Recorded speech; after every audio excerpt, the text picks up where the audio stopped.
Hello everyone, welcome to Mobius classes. आज हम लोग कोल एंड पेट्रोलियम का सेकंड पार्ट देखेंगे। प्रीवियस क्लासेस में हम लोगों ने रिसोर्स के बारे में पढ़ा, टाइप्स ऑफ रिसोर्स के बारे में पढ़ा, फॉसिल्स के बारे में पढ़ा। आज हम लोग जानेंगे एक्चुअली कोल जो होते हैं, कोयला जिसे हम कहते हैं, वो बनते कैसे हैं और उनके टाइप्स क्या होते हैं और कैसे कोल से काफ़ी सारे प्रोडक्ट्स भी हमें देखने को मिलते हैं। ठीक है, तो सबसे पहले आता है हाउ कोल इज़ फॉर्म। तो ये सवाल जब उठता है तो यहाँ पे एक चीज़ हमें समझना क्या होता है कि कोल बनता कहाँ से है। तो हमको ये चीज़ पहले पता होना चाहिए कि जो कोल होता है यानी कि जो कोयला होता है वो कॉम्प्लेक्स मिक्सचर होता है किसी का आपका कार्बन, हाइड्रोजन, ऑक्सीजन कंपाउंड्स का।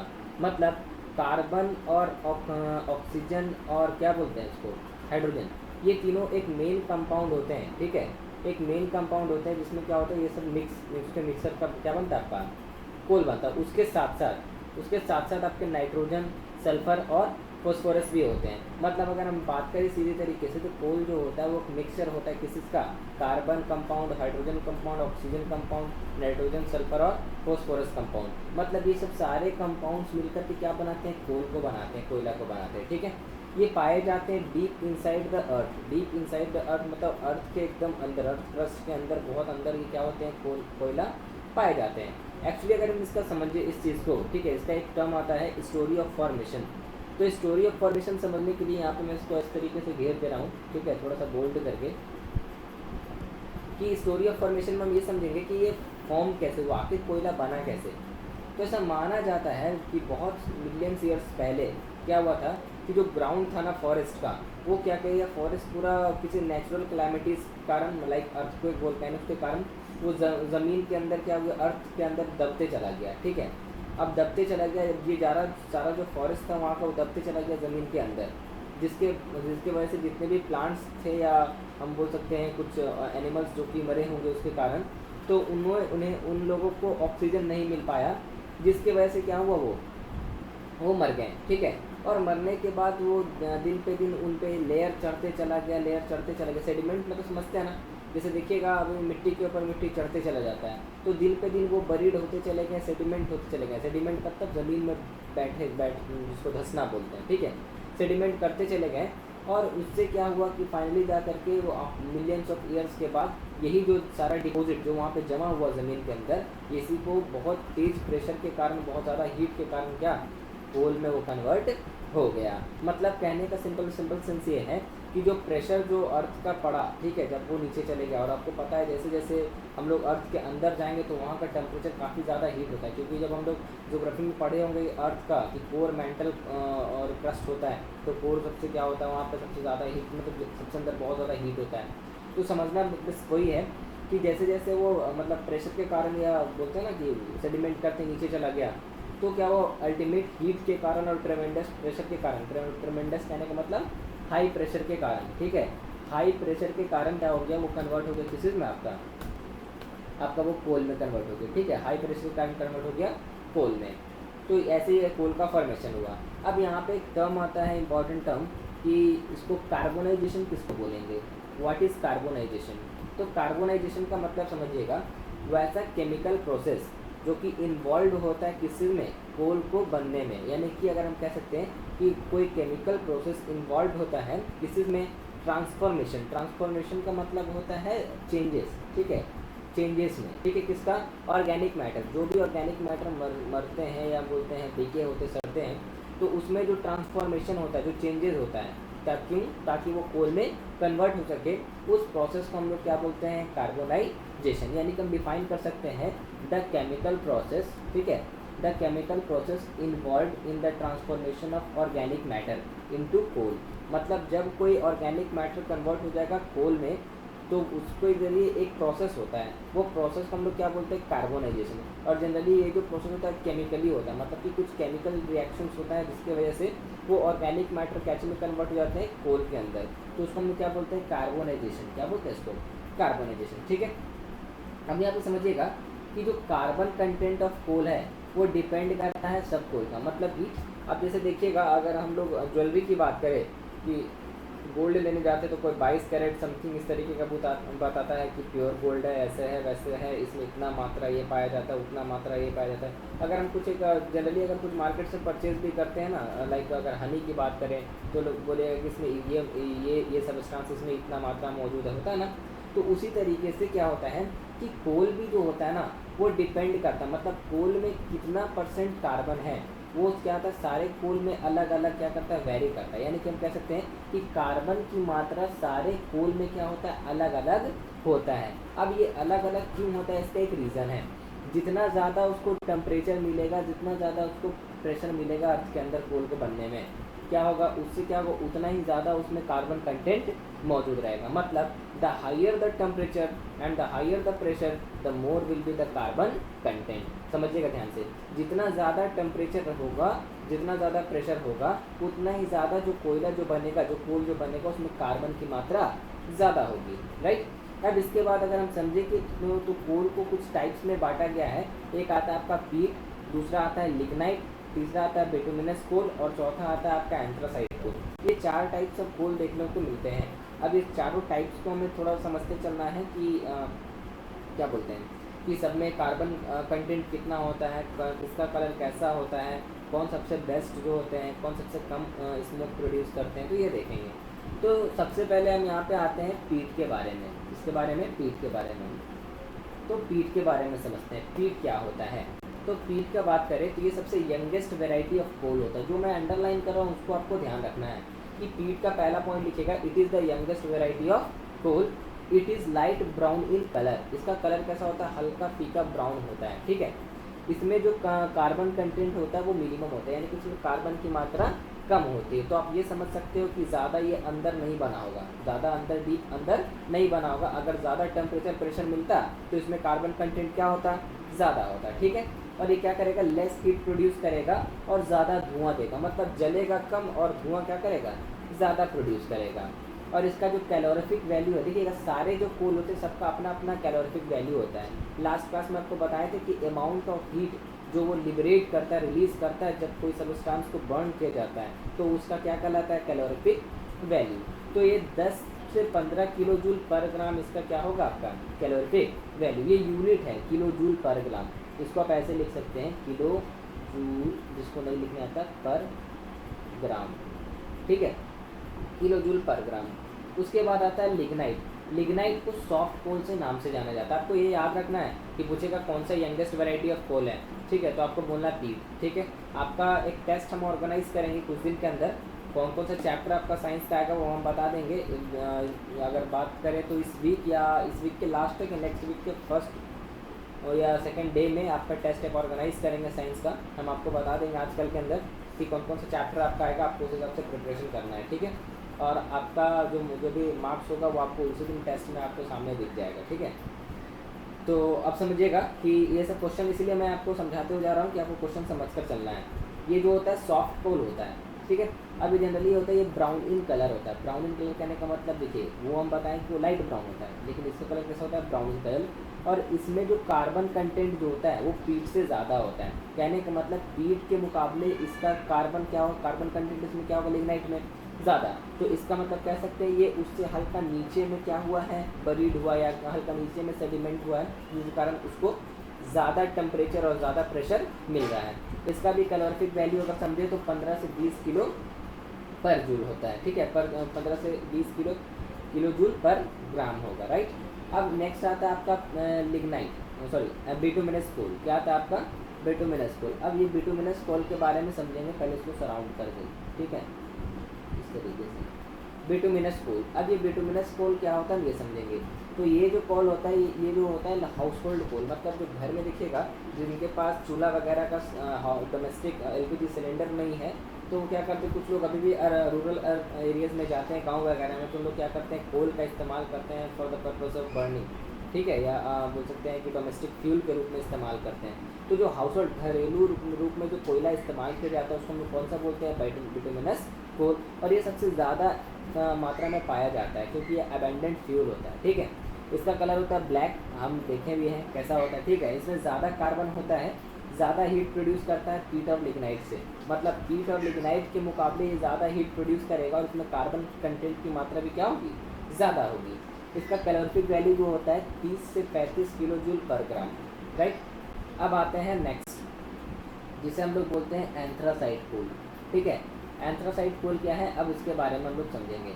तो एंथ्रासाइट जो होता है ये सबसे हार्डेस्ट कोल होता है, जिसमें सबसे मैक्सिमम कार्बन होता है। तो क्वेश्चन ऐसे पूछ सकता है, सबसे हार्डेस्ट कोल कौन सा होता है, तो आपको बोलना है एंथ्रासाइट, ठीक है। सबसे वैसा कोल बताइए जिसमें कार्बन की मात्रा सबसे ज़्यादा होती है, तो आपको बोलना भी है क्या, एंथ्रासाइट। तो इसलिए जो चीज़ को मैं अंडरलाइन कर रहा हूँ उस चीज़ पे आप गौर से थोड़ा सा देखिएगा, ठीक है। ये क्या करता है, बर्न्स विद डिफिकल्टी, मतलब इसको बर्न बहुत मुश्किल से किया जाता है, क्यों, due to presence of very low volatile matter. What is low volatile matter, volatile matter का हम कहने का मतलब होता है उड़नशील पदार्थ, ठीक है। अब देखिएगा, there it is not use for household purpose. देखिएगा जब भी मतलब इसको बर्न करने की कोशिश की जाएगी तो बहुत मुश्किल से जलेंगे। देखिएगा किसी को बहुत ज़्यादा फ्लेम की ज़रूरत पड़ती है। तो हम एक चीज़ पढ़े थे थोड़ी देर पहले या प्रीवियस क्लास में, characteristics of an ideal fuel. तो जो फ्यूल होना चाहिए वो नॉर्मल हीट में क्या होना चाहिए, बर्न कर देना चाहिए, तब उसको कहें कि कोई फ्यूल अच्छा है। तो कोल भी तो एक तरह का फ्यूल है, ये भी ईंधन है, जलने का काम कर रहा है। तो यहाँ पे हमें ये समझना है कि इसलिए हाउस होल्ड पर्पज़ के लिए इस्तेमाल नहीं किया जाएगा, क्योंकि इसको जलाने के लिए बहुत ज़्यादा हीट की ज़रूरत होती है, ठीक है। ये जनरली इंडस्ट्रियल पर्पज़ के लिए इस्तेमाल होता है। यहाँ पे क्वेश्चन बना, which fuel is use for industrial purpose, तो आपको बोलना है क्या, एंथ्रासाइट कोल। या which coal is use for industrial purpose, तो आपको बोलना है एंथ्रासाइट कोल। इसका जो कैलोरीफिक वैल्यू होगा आपका 28 से 30 किलो जूल पर ग्राम, ठीक है, 28 to 30 किलो जूल पर ग्राम। तो आपको ये जो हम पॉइंट्स जो है जो अंडरलाइन किए हुए हैं, ये पॉइंट्स को आपको समझना है। और हाउ कोल इज फॉर्म्ड में आपको यहाँ से लेकर के पूरा यहाँ तक लिखना होगा, ठीक है, कि कोल के अंदर कुछ इंपॉर्टेंट कंपोनेंट्स पाए जाते हैं। और ये धरती के अंदर क्या होता है, बरीड होने के बाद क्या होता है, फॉसिल फ्यूल जब बरीड होता है तो ओवर हीट एंड टेम्परेचर के कारण वो कन्वर्ट हो जाता है फ्यूल के अंदर, ठीक है। अब आते हैं एक इम्पॉर्टेंट सा टॉपिक जिसको हम लोग बोलते हैं डिस्ट्रक्टिव डिस्टिलेशन ऑफ कोल, ठीक है। तो डिस्ट्रक्टिव डिस्टिलेशन ऑफ कोल के बारे में हम लोग समझेंगे। इसका फिगर आपको समझना होगा ध्यान से। नेक्स्ट स्लाइड में चलते हैं, पहले हम आपको ये दिखाते हैं, ठीक है। नेक्स्ट स्लाइड में फिगर हम ऐड कर सकते हैं इसमें, देखते हैं। तो पहले आपको हम फिगर से ही समझा दे रहे हैं, तब आपको ध्यान में देखिए। ये जो फिगर है ना, इसको बोलते हैं डिस्ट्रक्टिव डिस्टिलेशन ऑफ कोल। अब इसमें एक्चुअली होता क्या है वो समझना है। हम क्या करते हैं कि यहाँ पे ये कोल को क्या करते हैं, हीट करते हैं, ठीक है। कोल को हीट करते हैं एब्सेंस ऑफ ऑक्सीजन, मतलब यहाँ पे देखिए एक पॉट जो लगाया हुआ है, उसको अगर हम जूम करें इस तरीके से,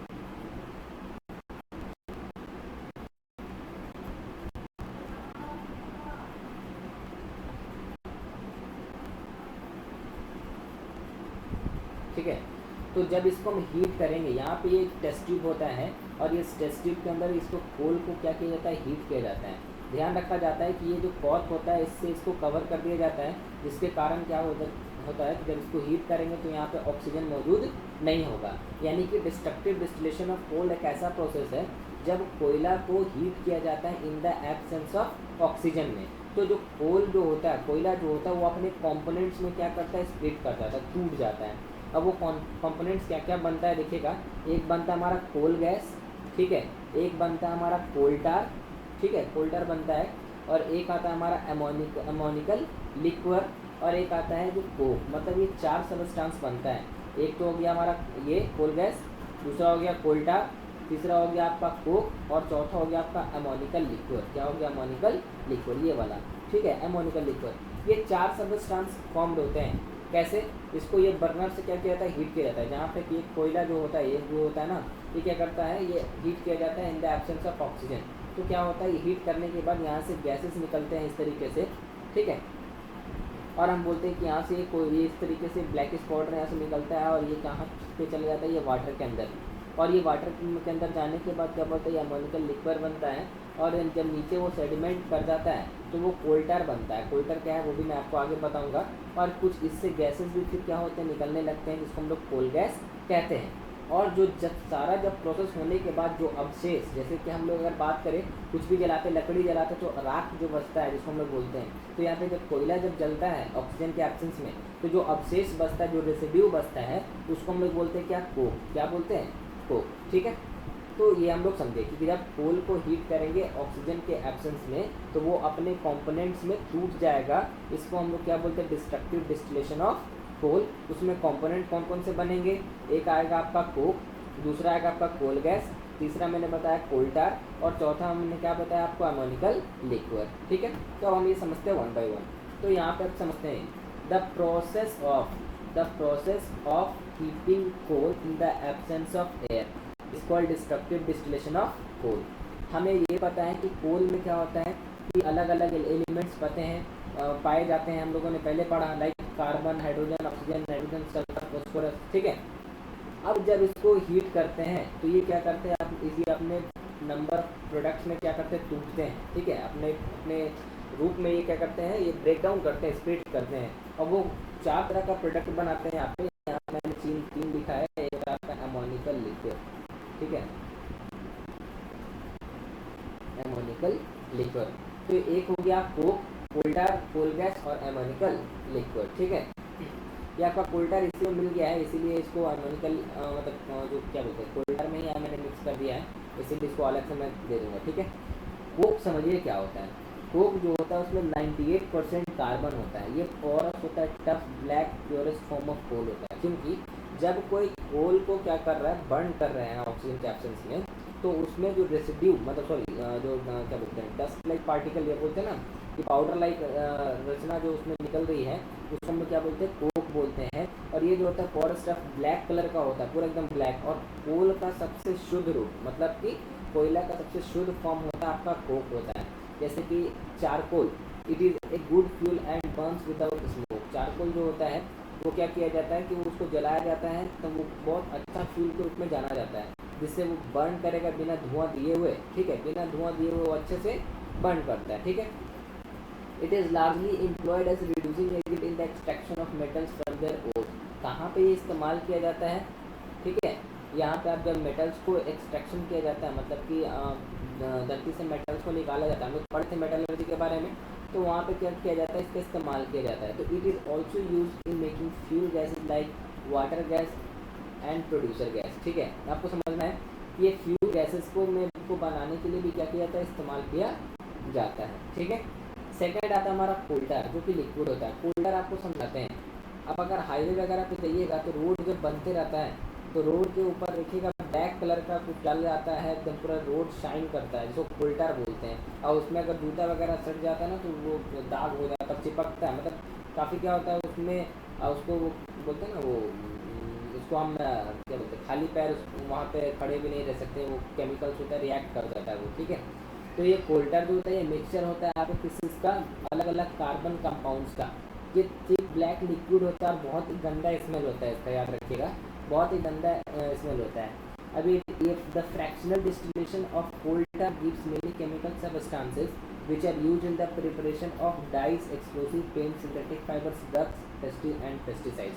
समझना है कि जब ये कोल्टार जो वहाँ से निकला उसके बाद अगर इसका भी फ्रैक्शनल डिस्टिलेशन करें, मतलब इसको भी क्या करें, फिल्टर करें। ठीक है, जिसकी वजह से ये भी कोल्टार काफ़ी चीज़ों को बनाने के लिए इस्तेमाल किया जाता है। लाइक आपको डाइज जो बाल में कलर करने के लिए आते हैं, वो एक्सप्लोसिव्स जो पटाखे वगैरह या बम वगैरह होते हैं उनको बनाने में, पेंट्स को बनाने में, सिंथेटिक फाइबर्स को, ड्रग्स को बनाने में, मेडिसिन को बनाने, सॉरी पेस्टिसाइड्स को बनाने में, जो कि कीड़े मकोड़े को मारने में क्या करते हैं, मदद करते हैं। ठीक है, तो some of this chemical substances are benzene. अब देखो ये चीज़ आपको, ये पॉइंट हम काट दे रहे हैं इसलिए क्योंकि ये क्लास 10 का चीज़ है, आया 11 का। बेंजीन ये सब आपका कार्बन का चेन बनता है। ठीक है, ये याद रखिएगा। Naphthalene balls are use to repel moth and. अब देखो ये नैप्थेलिन बॉल क्या है, जब देखिएगा कि कोई भी क्लॉथ वगैरह को रखा जाता है तो वहाँ पे देखिए वाइट कलर का बॉल को साथ में रखा जाता है ताकि इसमें कीड़ा वगैरह ना लगे। ठीक है, तो वाइट कलर का जो बॉल रखा जाता है वो उसको नैप्थेलिन बॉल कहते हैं, जो कि क्या करता है कि वो कीड़ा वगैरह लगने से या मौत को सिर्फ मौत या जो भी मौत होता है, जो भी कीड़े होते हैं उनको कपड़े में लगने से क्या करता है, बचाता है। ठीक है, उसके बाद अब यहाँ पे हम लोग समझेंगे, एक नोट में एक टर्म दिया हुआ है, वो हमें समझना है कि क्या होता है। तो पहले आप ये समझ गए कोल्टर क्या है और एमोनिकल लिक्विड क्या होता है। ये क्या होता है कि एमोनिया जो होता है ना, जैसे ये जो प्रोडक्ट आपको दिखा है, ये यहाँ से जो निकला ये आपका प्रोडक्ट, ठीक है, जनरली तो ये क्या करता है, ये वाटर के साथ डिजोल्व हो जाता है, मतलब कि एमोनिया का कार्बन जो आपका है ना, उसमें एमोनिया के रूप में ये आपका निकलता है यहाँ पे, और ये एमोनिया क्या होता है, वाटर के साथ मिक्स हो जाता है, और ये क्या बनाता है आपका एमोनिकल लिक्विड बनाता है, ठीक है। या आप उसको कोल्टार भी आप कहोगे तो कोई दिक्कत नहीं है वैसे, लेकिन वो अलग होता है। देखो आपको समझाते हैं, कोल्टार तो हो गया ये नीचे में, ठीक है, और वाटर में जो ये आपका ये यहाँ पे इतना दूर, ये जो वाटर में अगर हम बोल रहे हैं एमोनिया, एमोनिया आप लोग नहीं समझ रहे हो, ये आपका नाइट्रोजन का कंपोनेंट होता है, ठीक है, नाइट्रोजन का कंपोनेंट होता है। तो ये आप इसे इतना याद रखो, क्योंकि अमोनिया जब आप लोग अमोनियम क्लोराइड ये सब रिएक्शंस पढ़िएगा तब आपको समझ में आएगा, ठीक है। कि अमोनिया क्या करता है कि वाटर के साथ कंबाइन करता है तो अमोनिकल लिक्विड बनाता है, यानी कि सिंपली में अमोनियम जब जो होता है वाटर के साथ कंबाइन करता है तो क्या बनाता है आपका अमोनिकल लिक्विड, ठीक है। अमोनिकल लिक्विड मतलब एक लिक्विड होता है वाटर में अमोनिया का मिक्सचर, ठीक है। जैसे अगर हम शुगर सॉल्यूशन का बात करें तो शुगर में पानी में शुगर का मिक्सचर होता है ना, उसी तरीके से अमोनिया का वाटर का मिक्सचर क्या कहलाता है आपका अमोनिकल लिक्विड कहलाता है, ठीक है। अब नोट में यहाँ पे देखो कि दिस डेज बिटुमेन एक petroleum product use in the place of Coulter for metalling the road. आज के डेट में एक बिटुमेन एक पेट्रोलियम का प्रोडक्ट है। जब हम लोग पेट्रोलियम के बारे में पढ़ेंगे तब पता चलेगा कि एक उसका प्रोडक्ट है, उसका इस्तेमाल आज के डेट में कर रहे हैं कोल्टर के जगह रोड को मेटलिंग करने के लिए, ठीक है। रोड में देखिएगा जो शाइनिंग जो ब्लैक कलर का दिखता है ना पूरा हाईवे वगैरह, तो उसके ऊपर कोल्टर किया जाता है, तो कोल्टर की जगह आज के डेट में बिटुमेन इस्तेमाल किया जाता है। अब जो नेक्स्ट आता है हमारा कोल गैस। कोल गैस देखिएगा जनरली ये बनता है आपका, मैंने बताया कि ये कैसे आपका, जब क्या होगा कि हम कोल को हीट कर रहे हैं एब्सेंस ऑफ ऑक्सीजन में, तो वहाँ पे क्या आपको ये पता है कि वो जनरली कंपोनेंट उसका होता है मीथेन, ये सब जो कोल गैस होता है, जब कोल को हीट करते हैं एब्सेंस में तो वहाँ पे वो कोल गैस बना रहा है, कोक बना रहा है, कोल्टर बना रहा है और एमोनिकल लिक्विड बना रहा है। तो ये जो कोल गैस जो बनता है ये मिक्सचर होता है आपका हाइड्रोजन का, मीथेन का, कार्बन मोनोऑक्साइड का। आपको पता है कार्बन मोनोऑक्साइड जो होता है वो पॉइजनस गैस होता है। क्या होता है? पॉइजनस गैस होता है। इसको CO से डिनोट करते हैं कार्बन मोनोऑक्साइड को, ठीक है। पॉइजनस गैस होता है। मीथेन जिसको बोलते हैं CH4, ये हमारा LPG सिलेंडर वगैरह में भी होता है, ठीक है, जो घर में जो सिलेंडर आते हैं। तो ये गैसेस प्रेजेंट होते हैं कोल गैस के अंदर और ये कंबस्टिबल होता है। कंबस्टिबल कहने का मतलब कि ये इसको फ्यूल के रूप में हम लोग इस्तेमाल करते हैं। जैसे मीथेन, अब देखिएगा गैस जो है तो उसको हम लोग इस्तेमाल कर रहे हैं सिलेंडर में, ठीक है। मीथेन को इस्तेमाल कर रहे हैं ना, हाइड्रोजन को रॉकेट फ्यूल के रूप में भी इस्तेमाल किया जाता है और बहुत अच्छा एक्सीलेंट फ्यूल माना जाता है। इसका कैलोरीफिक वैल्यू हाई होता है। इसको यूज़ किया जाता है लाइटिंग पर्पज़ के लिए, लाइटिंग मतलब घर में जलाने के लिए, फैक्ट्रीज़ में इस्तेमाल किया जाता है। स्ट्रीट्स इन मुंबई अंटिल 1950, जो 1950 में पहले ये क्या कहते स्ट्रीट्स में भी इस्तेमाल किया जाता था। रास्ते में जो होता है मुंबई के जो रास्ते होते थे वहाँ पे भी इस्तेमाल किया जाता था जलाने वगैरह के लिए, ठीक है। It was use for cooling earlier, ठीक है। क्या बोल रहा है कि it was use for cooling earlier. Cooling मतलब समझते हैं, कूलिंग मतलब ठंडा करना। किसी चीज़ को ठंडा करने के लिए क्या किया जाता है, इस्तेमाल किया जाता था बहुत पहले। तो ये भी पॉइंट आप काट दो, ये भी कोई यूजफुल पॉइंट नहीं है, ठीक है, ये पॉइंट काट दो। यहाँ पे आपका ये जो रेड वाला फर्स्ट पॉइंट है वो देखिएगा, इसलिए कंबस्टिबल होता है। ये आप पूछेगा कि एक्सीलेंट फ्यूल किसको कहा जाता है, तो आपको याद रखना है कोल गैस को, ठीक है। कैलोरीफिक वैल्यू इसका हाई होता है, किस लिए इस्तेमाल किया जाता है, लाइटनिंग हाउसेज, फैक्ट्रीज, ठीक है। ये भी काट दो, ये भी काट दो, ठीक है। जो पॉइंट आपको हमको यूज़फुल लग रहा है आपके लिए वो हम यहाँ पे कर दे रहे हैं, ठीक है। अब पेट्रोलियम वाला जो है वो हम लोग अपने नेक्स्ट क्लास में देखेंगे, ठीक है, पेट्रोलियम क्या है। तो बाकी अभी 2 बच्चे का यह होमवर्क आया है, बाकी लोग होमवर्क सबमिट कर दीजिए। तो आज वीडियो मेरे डालने का मन नहीं था आप लोग के कारण कि आप लोग होमवर्क सही से सबमिट नहीं कर रहे हैं, इसी के कारण। बट जो लोग होमवर्क बना रहे हैं, दे रहे हैं, तो उनके लिए तो करना बनता है ना। तो ठीक है, वीडियो आपको दे दे रहे हैं, आपको होमवर्क मिल जाएगा थोड़ी देर में, आप लोग सबमिट कर दीजिएगा, ठीक है। तब तक के लिए बाय, टेक केयर और जल्दी से जल्दी अपना होमवर्क सबमिट कीजिएगा।